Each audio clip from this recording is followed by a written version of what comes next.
Hello student, I am Azhar sir and once again you all welcome the wonderful session of the core biology platform। कैसे हैं आप सभी लोग? बिल्कुल उम्मीद करता हूं कि आप बहुत अच्छे होंगे, हेल्दी होंगे, बहुत बेहतरीन डायरेक्शन में अपनी एजुकेशन को आगे बढ़ा रहे होंगे। प्यारे बच्चों, कोर बायोलॉजी प्लेटफॉर्म के ऊपर जो मैं जर्नी स्टार्ट किया हूं वो बायोलॉजी के उन 13 चैप्टर्स की है जो कि आपके लिए बहुत इंपॉर्टेंट होने वाले हैं एकेडमिक और नीट के प्रोस्पेक्टिव से।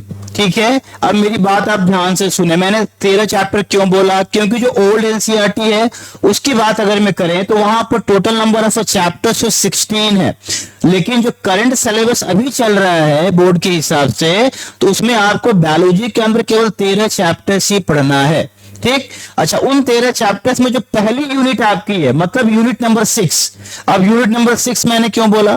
क्योंकि आपके 11th में 5 यूनिट है और लास्ट यूनिट आप याद करो ह्यूमन फिजियोलॉजी की है, तो छठी यूनिट 12 से स्टार्ट होती है, या तो उसको आप पहला मान लो। उस यूनिट में आपके 3 चैप्टर्स है। कितने चैप्टर्स? 3 चैप्टर्स। नंबर 1 आपके सामने ये chapter sexual reproduction in flowering plant, दूसरा चैप्टर है ह्यूमन रिप्रोडक्शन और तीसरा चैप्टर है रिप्रोडक्टिव हेल्थ। ये तीनों चैप्टर्स अगर मैं मिला दें तो आपको टोटल 16 मार्क्स प्रोवाइड करते हैं बोर्ड एग्जामिनेशन में। And only you can think that कि अगर मैं कोई 3 चैप्टर्स आपको 16 नंबर देता है, 16 मार्क्स प्रोवाइड करता है, तो उस चैप्टर का वेटेज कितना ज्यादा होने वाला आपके एकेडमिक ईयर के लिए। समझ में आ रहा है प्यारे बच्चों? तो अगर मैं आपको एकेडमिक में, नीट में, जहां भी अच्छा करना है, अगर मैं आप सेशन की शुरुआत से मेहनत कर रहे हैं, हार्ड वर्क कर रहे हैं, डेडिकेशन दिखा रहे हैं, प्लानिंग अपनी किए हैं कि मुझे साल भर इस रूट पे चल के सक्सेस को अचीव करना है, तब तो आप कर लोगे। अब आप सोचोगे कि 2-4 महीने में पूरे सिलेबस को रिकॉल करके हम टॉप कर जाएं, तो आई थिंक ये पॉसिबल नहीं है। सक्सेस का कोई शॉर्टकट तरीका नहीं, उसके लिए आपको हार्डवर्क करना ही पड़ेगा। ठीक है, तो कोर बायोलॉजी प्लेटफॉर्म पर उसी जर्नी की हम शुरुआत करेंगे। एक एक टॉपिक को मैं एनसीईआरटी की एक एक लाइन को आपको समझाऊंगा कॉन्सेप्ट के साथ। बस आप पूरे सेशन के साथ बने रहें, हर एक टॉपिक को ढंग से समझने का प्रयास करें। तो बिना टाइम को गवाए लेक्चर को स्टार्ट करते हैं। Chapter number 1, sexual reproduction in flowering plant. NCERT, आपकी एनसीईआरटी जो पहली टॉपिक बोलती है वो क्या है बेटा? Flower, a fascinating organ of angiosperm. तो यहां पर एक टर्म आया, अब उसको पहले आप समझो।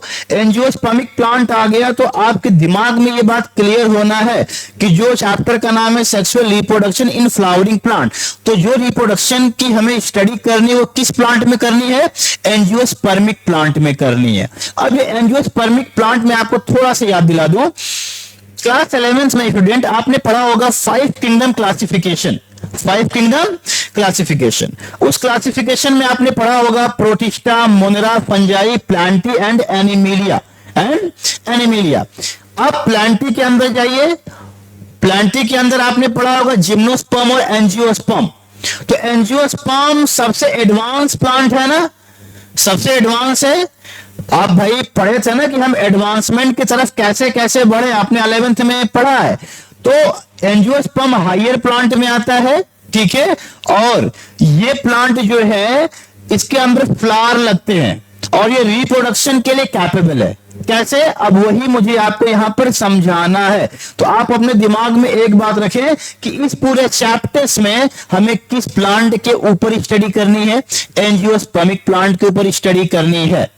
समझ में आ रहा है? चलिए अब एक एक बात आपको समझा रहा हूं। पहले एनसीईआरटी ये कह रही है कि भैया ये समझ लो फ्लावर होता क्या है। तो पहले तो हम जाने कि फ्लावर क्या होता है, जो एनसीईआरटी आपके भाई यहां पर कह रही है। तो पहले इसको समझ लेते हैं। देखिए क्या कह रही है कि human being have had an intimate relationship with flower since time immemorial. मतलब कह रहे भैया कि जो ह्यूमन और फ्लावर का रिश्ता है ना वो बड़ा ही मतलब ना कह लो लगाव वाला है। ठीक है, और बहुत पहले समय से ह्यूमन और फ्लावर का रिलेशन बना हुआ है, बहुत पहले से, आज से नहीं। फिर क्या कह रहा है? Flower are object of aesthetic aesthetic का मतलब होता है सौंदर्य, ठीक है, ऑर्नामेंटल सजावटी, social, religious and cultural value. तो फ्लावर का यूज हम कहां कहां पर करते हैं? Aesthetic, ornamental, social, religious and cultural value. तो फ्लावर का रोल बड़ा वास्ट हमको दिखाई दे रहा है भाई, ठीक है। फिर क्या, ऑर्नामेंटल का मतलब समझ रहे हैं, सजावटी, जो घर में हम लोग सजाते हैं ना फूलों से, उसको ऑर्नामेंटल प्लांट फ्लावर कहते हैं।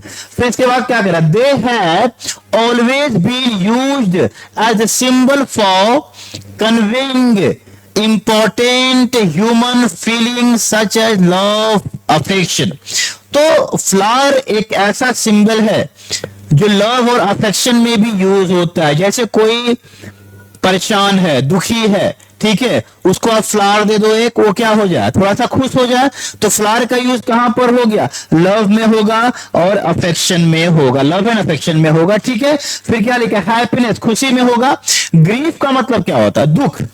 जब कोई दुखी होता है तो उसको भी अगर मैं आप फ्लावर दे रहे हो तो वो भी क्या हो जाएगा, खुश हो जाएगा, ठीक है। मॉर्निंग, तो मॉर्निंग का मतलब होता है शोक, शोक करना। तो जैसे अगर मैं कहीं पर किसी की जब डेथ हो जाती है तो क्या होता है, लोग फ्लावर लेके जाते हैं, है ना। तो शोक में भी फ्लावर का रोल है। तो फ्लावर का एक बहुत बड़ा रोल है ह्यूमन के लाइफ में, ठीक। फिर क्या कह रहा है, list at least 5 flower of ornamental value, सजावटी, ठीक है, that are commonly cultivated at home. अब ये सब बात छोड़े, अभी देखिए क्या कह रहा है, आप को कह रहा है कि 5 ऐसे फ्लावर का नाम बताइए, ऑर्नामेंटल फ्लावर का, जो अपने हम होम पे कल्टीवेट करते हैं, उगाते हैं। क्या ऐसा कोई फ्लावर आपके हिसाब से है? 5 बहुत है? तो मैं कमेंट बॉक्स में आप सभी से आंसर जरूर जानना चाहूंगा उस 5 फ्लावर का नाम, ठीक है। तो ये पहला टॉपिक में भी आपको एकदम क्रिस्टल क्लियर होगा कि फ्लावर का रोल ह्यूमन लाइफ में बहुत लंबे समय से है। ह्यूमन और फ्लावर का जो रिलेशन है, वो इंटीमेट रिलेशन, वो बहुत लंबे समय से चला हुआ आ रहा है। फ्लावर का हम यूज करते हैं हैप्पीनेस में, ग्रीफ में, मॉर्निंग में, समझ में आ रहा है। तो फ्लावर का एक वास्ट रोल है ह्यूमन लाइफ में। चलिए भाई, अब बात करते हैं अगले टॉपिक की तरफ बढ़ते हैं प्यारे बच्चों। और सबसे पहले तो मैं आपको यह समझाऊं कि फ्लावर का स्ट्रक्चर क्या है, फिर उसके बाद कोई और बात की जाए। तो भाई फ्लावर आना चाहिए ना कि फ्लावर में कौन कौन से पार्ट होते हैं, ठीक है, फिर बाकी बातें बाद में। चलिए, तो यहां से आपकी हेडिंग क्या बनेगी, आप बताएं। स्ट्रक्चर ऑफ फ्लावर क्या बनेगी बेटा? स्ट्रक्चर ऑफ फ्लावर, ठीक है। तो आपने, ये तो बहुत छोटी क्लास से आप पढ़ते चले आ रहे होंगे कि फ्लावर में कौन कौन से पार्ट होते हैं, उनका रोल क्या है, ठीक है। लेकिन फिर भी मैं आपको 0 से पढ़ाऊंगा और एक एक बात पढ़ाऊंगा, कोई एक भी टॉपिक मिस नहीं होगी, एक भी सेंटेंस मिस नहीं होगा एनसीईआरटी का, ठीक है। अब यहां पर आप मेरी बात ध्यान से सुने। चलिए देखिए मैं क्या कह रहा हूं, मेरी बात सुनिए। ये देखिए फ्लावर का स्ट्रक्चर है प्यारे बच्चों, देख रहे हैं। पहले एक एक पार्ट की बात करेंगे। ये जो आपको स्टाक लाइक स्ट्रक्चर दिख रहा है, ठीक, इसको हम बोलते हैं पेडिसिल। क्या बोलते हैं बेटा? पेडिसिल। बोलो क्लियर हुआ? फ्लावर का पहला पार्ट पेडिसिल। चलिए अगले पार्ट पे आइए। ये जो स्ट्रक्चर आप देख रहे हो इसको हम बोलते हैं थैलेमस। क्या बोलते हैं? थैलेमस। और इसको हम एक और नाम दे देते हैं, रिसेप्टिकल्स बोल देते हैं। क्या बोल देते हैं भाई? रिसेप्टिकल्स कह देते हैं बेटा, ठीक। और ये दोनों पार्ट की अगर मैं बात कर लें तो ये कैसे बनते हैं? These are the modified shoot. ये दोनों हैं क्या?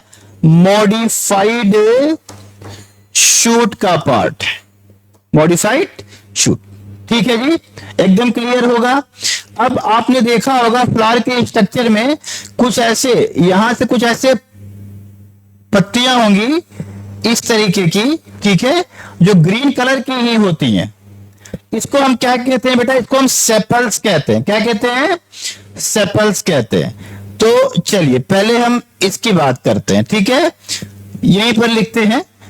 इसको हम क्या कहते हैं बेटा? सेपल्स, सेपल्स, ठीक है। और अगर में ये पत्तियां जो है ग्रुप में हो, ढेर सारी हो, ग्रुप में ही रहती है, तो ग्रुप ऑफ सेपल्स को क्या कह देंगे? कैलिक्स कह देंगे। क्या कह देंगे? तो group of sepals, student, group of sepals called calyx. Group of sepals को क्या कहेंगे बेटा? कैलिक्स कह देते हैं। क्या कह देते हैं? कैलिक्स कह देते हैं। ठीक है, अब यहां पर देखें ध्यान से। अब स्टूडेंट्स यहां पर फिर इस तरीके से कुछ लीफ का स्ट्रक्चर होगा, है ना, लीफ लाइक स्ट्रक्चर। ये देखें, कुछ इस तरीके का यहां पर स्ट्रक्चर होगा, ऐसा स्ट्रक्चर। ठीक है, अब यहां पर आप ध्यान से देखें, ये जो स्ट्रक्चर आप देख पा रहे हो, इसको हम क्या कहते हैं? पेटल्स कहते हैं। क्या कहते हैं? पेटल्स कहते हैं। ठीक है स्टूडेंट, ये पेटल्स हो गया। पेटल्स अगर मैं ये सब ग्रुप में रहते हैं, देखो ग्रुप में है, तो अगर मैं ग्रुप में है तो यहां पर एक और सेंटेंस बनेगा आपका, group of petals. Group of petals, ये क्या कहलाएगा आपका स्टूडेंट? कोरोला। क्या कहलाएगा? कोरोला। ग्रुप ऑफ पेटल्स को क्या कहते हैं? कोरोला कह देंगे। ठीक है जी, एकदम क्लियर है, ट्रांसपेरेंट है बेटा, बिल्कुल। अब आ जाइए यहां पर। अब यहां पर देखें आप ध्यान से, इसमें अगर में आप चलते हैं तो यहां पर कुछ ऐसा स्ट्रक्चर आपको दिखेगा, ये स्ट्रक्चर। ठीक है, अभी समझा रहा हूं कि ये स्ट्रक्चर एक्चुअल में है क्या प्यारे बच्चों। चलिए देखिए, फ्लावर के अंदर मेल और फीमेल पार्ट भी होता है, तो अब यहां पर समझ लेना है कि मेल और फीमेल पार्ट क्या है फ्लावर का। ठीक है, तो ये जो स्ट्रक्चर है स्टूडेंट, यहां पर ध्यान से देखिएगा, this structure of the flower, this structure of the flower is called anther. Is called anther. क्या बोलते हैं इसको? Anther. And this part is called filament. इस पार्ट को क्या बोलते हैं प्यारे बच्चों? फिलामेंट कहते हैं। क्या कहते हैं? फिलामेंट कहते हैं। ठीक है, अच्छा, इन दोनों पार्ट को हम क्या कहते हैं? ये मेल पार्ट है, इनको कहते हैं स्टैमेन। क्या कहते हैं? स्टैमेन कह देते हैं। मेल पार्ट को क्या कह देते हैं? स्टैमेन कह देते हैं प्यारे बच्चों। तब ये स्टैमेन हो गया। अच्छा, स्टैमेन हो गया, इसको एंड्रोसियम भी कह देते हैं। क्या कह देते हैं इसको? एंड्रोसियम।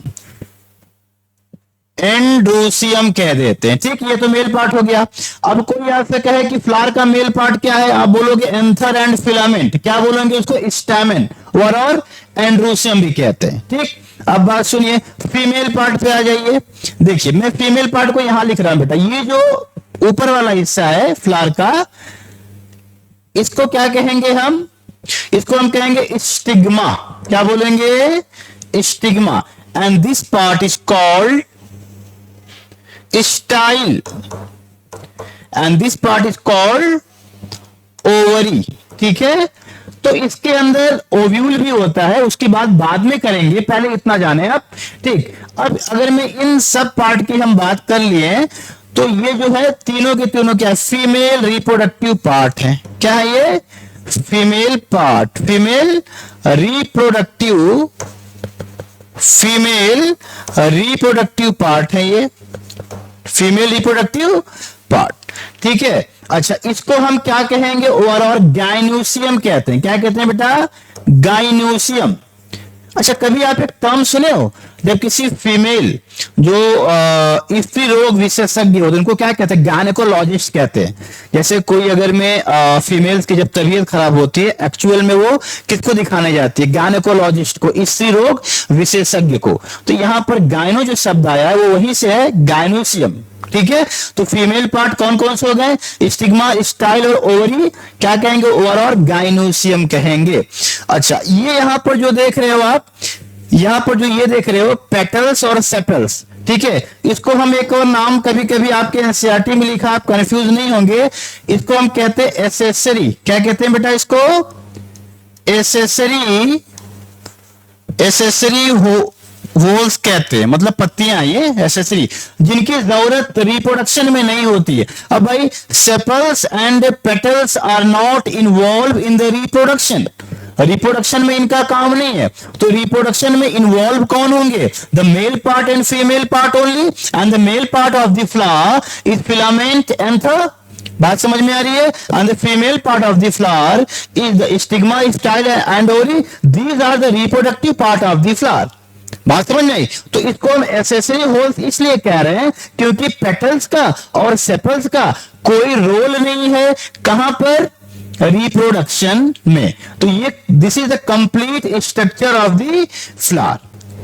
समझ में आ रहा है? अच्छा, अब यहां पर एक प्लांट का स्ट्रक्चर मैं बनाऊंगा और जहां पर मैं आपको समझाऊंगा कि स्पोरोफाइट क्या होता है और गैमेटोफाइट क्या होता है। अगर मैं आप स्पोरोफाइट और गैमेटोफाइट समझ गए तो समझिए मैक्सिमम चीज आपकी क्लियर। ठीक है, तो अगली हेडिंग में इसी पे आपको समझा देना चाहूंगा। ठीक है, अगली स्लाइड नहीं लूंगा, इसी पे समझा दूंगा। स्पोरोफिटिक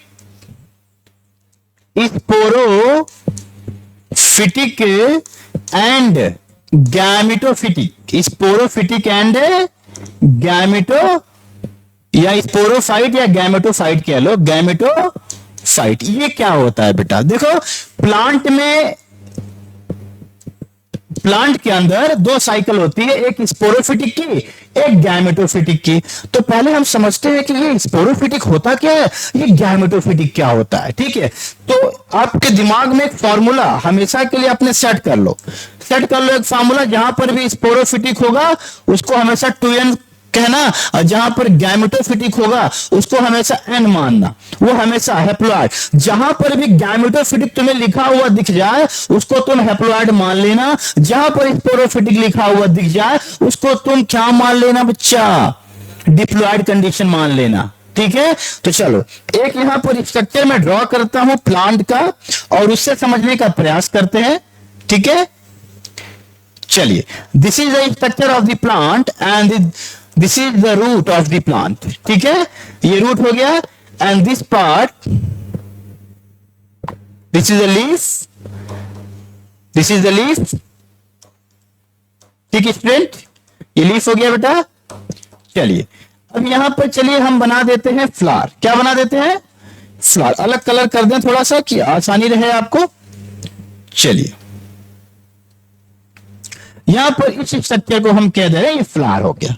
ठीक है, अब मेरी बात सुनेंगे आप ध्यान से। ये स्टूडेंट यहां पर, अब यहीं पर कॉन्सेप्ट आपको समझना है, फोकस करके आप सुनेंगे मेरी बात को। ये प्लांट की रूट है, ये प्लांट की क्या है? रूट है। तो रूट भी स्पोरोफिटिक है, 2n है। मैंने लिखा रूट 2n है। मैंने क्या लिखा? रूट 2n है। इसका मतलब क्या हुआ? यहां देख, स्पोरोफाइट 2n है, मतलब जहां पर 2n लिखा हुआ दिख जाए उसको क्या बोलेंगे? स्पोरोफाइट बोलेंगे। क्या बोलेंगे? स्पोरोफाइट बोलेंगे। ठीक है, चलिए, अब ये स्टॉक है, मान ले। क्या है भाई? ये स्टॉक है। ठीक है, मान लेते हैं स्टॉक है। ठीक है, ये भी 2n है, ये भी क्या है? 2n स्पोरोफिटिक है, ये लीफ है। स्टूडेंट ध्यान से देखिएगा, ये लीफ है, लीफ भी 2n में होता है, लीफ भी क्या है? 2n में। ये फ्लावर है, फ्लावर भी क्या है भाई? 2n फॉर्म में है, स्पोरोफिटिक फॉर्म में है। तो यहां पर क्या निकल के आ रहा है? The complete body of the plant is sporophytic. Plant की जो मेन बॉडी क्या होती है? The main body of the plant. यहां पर नोट करके, बल्कि आप लिख लीजिएगा, यहां पर नोट करके लिखिएगा। ठीक है, the main body of the plant, the main body of the plant is sporophytic. Plant की मेन बॉडी क्या होती है बेटा? स्पोरोफिटिक होती है जी, स्पोरोफिटिक होती है। ठीक है, ये बात समझ में आ रही है? अच्छा, अब थोड़ा सा एक कॉन्सेप्ट आपको यहां पर मैं और समझा दूं, स्पोरोफिटिक और गैमेटोफिटिक में अंतर। ठीक है, चलिए यहां पर एक स्लाइड लेके आपको समझा दे रहा हूं, चीजें क्लियर हो जाएंगी। ठीक है बेटा, चलिए आ जाइए। तो यहां पर देखिए स्पोरोफिटिक और गैमेटोफिटिक क्या होता है, थोड़ा सा उस चीज को और अच्छे से समझा दूं आपको। स्पोरो, जस्ट मिनट वेट प्यारे बच्चों, जस्ट मिनट वेट। कॉन्सेप्ट समझना है, थोड़ा समय लगेगा, चलेगा। Sporophyte and gametophyte fight. ठीक, अब एक चीज मैं आपको पहले ही समझा चुका हूं, आप बताओ क्या समझाया हूं। एक चीज मैंने आपको पहले ही समझा दी है ना कि जहां पर स्पोरोफाइट दिखे ये डिप्लॉयड होंगे, और जहां पर गैमेटोफाइट लिखा हुआ दिख जाए वो हैप्लॉयड एन नंबर में होंगे। ठीक है, तो स्पोरोफाइट में देखो क्या होता है, ध्यान से देखो। स्पोरोफाइट हमेशा क्या परफॉर्म करते हैं, पहले मियोसिस करेंगे। ये पहले क्या करेंगे बेटा, मियोसिस करेंगे और स्पोर बनाएंगे। क्या बनाएंगे, स्पोर बनाएंगे। याद रखना, स्पोरोफाइट हमेशा क्या करेंगे, मियोसिस करेंगे और स्पोर बनाएंगे। अब अगली बात, गैमेटोफाइट क्या करेंगे, ध्यान से देखो। गैमेटोफाइट की कंडीशन में क्या होगा कि ये हमेशा क्या करेंगे, माइटोसिस करेंगे, माइटोसिस करेंगे और जाइगोट बनाएंगे। और क्या बनाएंगे, जाइगोट बनाएंगे। बात समझ में आ रहा है। ये बात आपको याद रखना है कि जो स्पोरोफाइट होगा वो हमेशा मियोसिस करेंगे और स्पोर बनाएंगे, और स्पोर जब बन जाएगा तो फिर क्या होगा, ये स्पोर क्या करेगा, माइटोसिस कर लेगा। क्या कर लेगा, माइटोसिस कर लेगा। माइटोसिस करके गैमेटोफाइट में कन्वर्ट होगा। गैमेटोफाइट फिर माइटोसिस करेगा, जाइगोट बनाएगा। ये जाइगोट कन्वर्ट किस में हो जाएगा, स्पोरोफाइट में कन्वर्ट हो जाएगा। फिर से बात समझ में आ रही है, मेरी बात समझिए ध्यान से। मैंने क्या बोला आपसे, मैंने बोला कि अगर मैं आपको sexual reproduction in flowering plant पढ़ना है तो आपको फ्लावर का स्ट्रक्चर आना चाहिए, वो आपको आ गया। आपको वहां पर दो कंडीशन पढ़नी है, स्पोरोफिटिक और गैमेटोफिटिक। उस कंडीशन के अंदर आपको क्या समझना है कि जो स्पोरोफाइटिक कंडीशन होती है, जो स्पोरोफाइट होते हैं वो हमेशा मियोसिस करके स्पोर बनाते हैं। बन गया, जब स्पोर बनेगा तो ये स्पोर फिर क्या करेगा, माइटोसिस करके गैमेटोफाइट बना लेगा। अभी ये गैमेटोफाइटिक की कंडीशन में क्या होगा, गैमेटोफाइट हमेशा माइटोसिस करेगा और जाइगोट बनाएगा। जाइगोट फिर कन्वर्ट हो जाएगा स्पोरोफाइट में। तो दो, एक कंडीशन याद रखो, स्पोरोफाइट मियोसिस करेगा, गैमेटोफाइट माइटोसिस करेगा। समझ में आ रहा है, this is the sporophyte and gametophyte. तो अब आप बोलो, अभी तक आपको जो मैंने ये प्लांट का स्ट्रक्चर समझाया था, इस प्लांट के स्ट्रक्चर में कहीं पर भी आपको गैमेटोफिटिक कंडीशन नजर आई है? गैमेटोफिटिक कंडीशन आपको कहीं दिखी ही नहीं है। अभी आप केवल पढ़े हो, क्या पढ़े हो, स्पोरोफिटिक कंडीशन। अब अगर मैं आप समझो कॉन्सेप्ट को और डिटेल में ले जाना चाहते हो, ये स्टॉक देख रहे हो, पेडिसिल, ये भी स्पोरोफाइट है। ये आप जो थैलेमस देख रहे हो, ये भी स्पोरोफाइट है। ये जो आप सेपल्स देख रहे हो, ये भी स्पोरोफाइट है। ये जो आप पेटल्स देख रहे हो, ये भी स्पोरोफाइट है। ये जो आप स्टामेन देख रहे हो, ये भी क्या है, स्पोरोफाइट है। समझ में आ रहा है, ये जो आप पूरा स्ट्रक्चर देख रहे हो, ये भी क्या है, स्पोरोफाइट है। अभी तक आप गैमेटोफिटिक कंडीशन नहीं देख पाए हो। तो गैमेटोफिटिक कंडीशन अकर्स कब, ड्यूरिंग द मियोसिस। कब दिखेगी, जब स्पोरोफाइट मियोसिस करेगा तब उसके बाद गैमेटोफिटिक कंडीशन दिखेगी। आई होप सो आपको ये पूरा लेक्चर समझ में आया होगा। फ्लावर का रोल कहां कहां पर है, flower is a symbol of love and affection. Flower का रोल हम ग्रीफ में करते हैं, मॉर्निंग में करते हैं, हैप्पीनेस में करते हैं। और ह्यूमन और फ्लावर का जो इंटीमेट रिलेशन है वो बहुत लंबे समय से चला हुआ आ रहा है। This is the structure of the flower and the different structure are present in the flower. Some are the accessory part, they are not involved in the reproduction, but some are the very important part of the flower and they are direct involved in the reproduction, such as कौन सा, stamen and क्या बेटा, stigma, style and ovary. कल मिलते हैं एक नए lecture के साथ जहां पर हम आपको स्टूडेंट क्या पढ़ाएंगे, जहां पर मैं आपको लेके चलूंगा इस टॉपिक के ऊपर। थोड़ा सा इसको आप ध्यान से देख लें। कल का जो हमारा पूरा टॉपिक होने वाला है वो ये है बेटा, प्री फर्टिलाइजेशन। ठीक है, स्ट्रक्चर एंड इवेंट।